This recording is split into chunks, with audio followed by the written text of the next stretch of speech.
We want to turn now to the concerning rise in respiratory illnesses nationwide. The CDC reporting that in the past 4 weeks, hospitalizations among all age groups increased by 200% for influenza, 51% for COVID-19, and 60% for RSV. To break down what all of this means, I'm joined now by NBC News medical contributor, Dr. John Torres. Dr. Torres, thank you so much for joining us. Let's just start with these numbers. Obviously, a lot of people expect to see an increase in the flu, RSV, even COVID during the winter months. But when you look at these numbers, they're pretty high. I won't name names, but I feel like I know a lot of people right now that are like, oh, I think I have the flu. I found out I have the flu.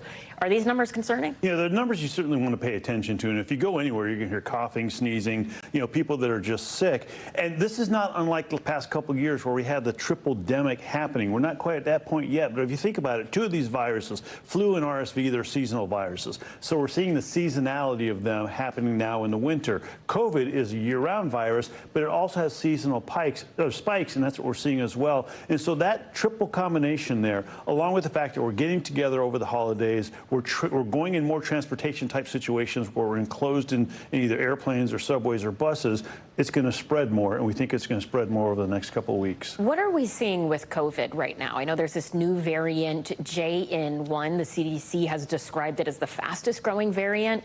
What makes that different than other variants we've seen so far? And the World Health Organization came up with the same thing, saying we need to pay attention to JN1 because that's going to be the variant that's going to start overtaking all the other ones. And right now it is quickly moving. And the thing that's different about it, so this is an Omicron subvariant. In other words, it comes off Omicron variants and it's a lower level of that. It's changed enough to the point where it's more infectious and we think it can break through some of the vaccines. But luckily, the vaccines are still giving us that ultimate protection of keeping us from being hospitalized or dying from this virus, which is at the end of the day what we want to happen. But the fact it's more contagious means it could spread more. And like I mentioned, during the holidays we'll be getting together, so you have to be cautious about this. So let's talk a little bit about vaccinations, because the rate of vaccinations for all sorts of things a lot lower based on the data that we have than it was in 2022. Why are people backing off of vaccines? So if you look at flu vaccines, they're kind of the normal range of vaccines, which is still pretty low. COVID is extremely low right now for the booster shots. And I think part of what you're seeing is kind of vaccine fatigue. People are saying,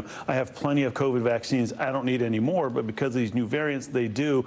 The other thing to realize is with vaccines, it takes 2 weeks for them to become fully effective. And so some people, I think, might be saying, well, it's too late for the holidays, I'll get it later on. But the truth with the vaccine is every day you have the vaccine, you're more protected than you were the day before. Yes, it does take 2 weeks, but even a couple days will give you some protection. Okay, so people should still get it if they haven't got it. There's no bad time to get a vaccine. Okay, and if you fall into a category where you're like, well, I just had COVID a month ago, or I just had the flu, should you still be looking at getting a booster and a flu vaccine? So with COVID, what the CDC says is you can wait 90 days. You can wait 3 months and then get the COVID vaccine at that point. With the flu, you want to go ahead and get the flu vaccine because it's possible you had type A flu and then type B could move right in and affect you, and the vaccine keeps you protected from all those. One thing I've started to hear people talk about is the idea of long flu.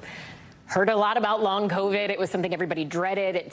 A lot of people have dealt with the ramifications of that for a long time after having COVID. What is long flu, and how do you know if you have it? So what happened in the pandemic is we learned about long COVID, and it kind of opened up researchers' eyes to wait. Let's look at other viruses and see if viruses are what are causing these long type symptoms. And so they looked at flu. The VA did a great study looking at people that are hospitalized with COVID and people that are hospitalized with flu, and they found out that they have rates of hospitalizations, unfortunately some deaths, issues with lungs, brains, kidneys, those types of things, the long COVID, long flu, long virus type symptoms.